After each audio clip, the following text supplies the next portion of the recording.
Let's talk Tangzhong, what it is, when it's helpful, and when it's not necessary for fresh milled flour. Tangzhong is simply flour and liquid, whether water or milk, that have been cooked prior to adding it to your dough. The cooking gelatinizes the starches so that they can absorb more water. To do the process of Tangzhong, you'll need a small saucepan, 100 grams of water or milk, and 20 grams of flour. When I start this process, I will be showing just the pan, and I will not stop the video during the process because I want you to see how it develops from start to finish. We are going to start with a cold pan, but turn our stove over to medium heat. Okay, so my pan is on the burner. I've turned it on to medium heat. It is still cold. I'm going to pour my water in first, and then my flour,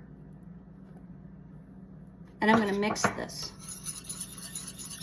And you're going to continue to stir this throughout the process.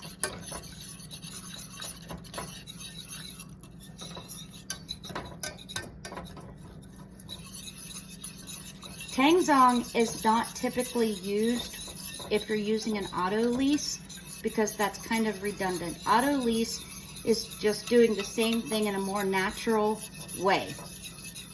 Tangzhong I use typically more in my cinnamon rolls and my dinner rolls. Anything that is a quick bread or an enriched bread, I use the Tangzhong. For my breads, whether sourdough or yeast rising, auto lease is typically my go-to.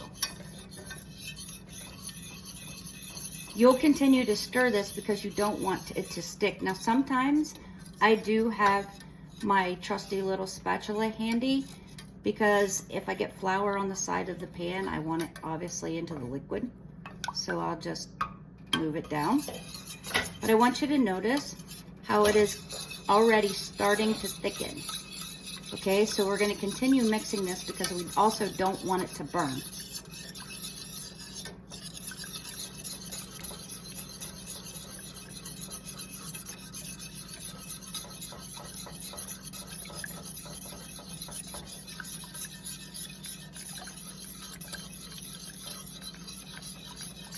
I want you guys to understand that just like auto lease, Tangzhong is simply a tool. Use these different tools and then determine which one feels best in your dough. Now look, see how soon that thickened up?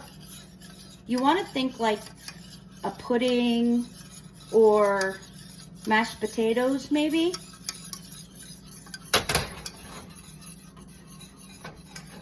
So I'm continuing to mix. I haven't stopped, okay? When you get this consistency, that's when you want to stop. Here, let me use my spatula so maybe it'll help you a little bit. When it's like this, that's when you want to stop. Transfer it to a different container. I just have a glass right here, but something that's going to allow it to cool. Because if you put this in your yeast, it's going to kill it. It's super hot, obviously.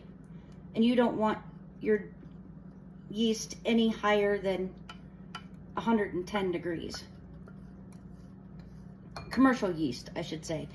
Obviously, if you're putting this in sourdough, your dough's not 110 degrees. That's it. That's making Tangzhong.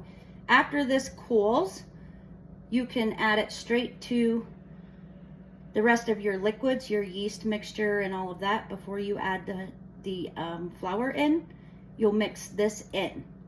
And then you'll add your flour to your liquid ingredients at the end.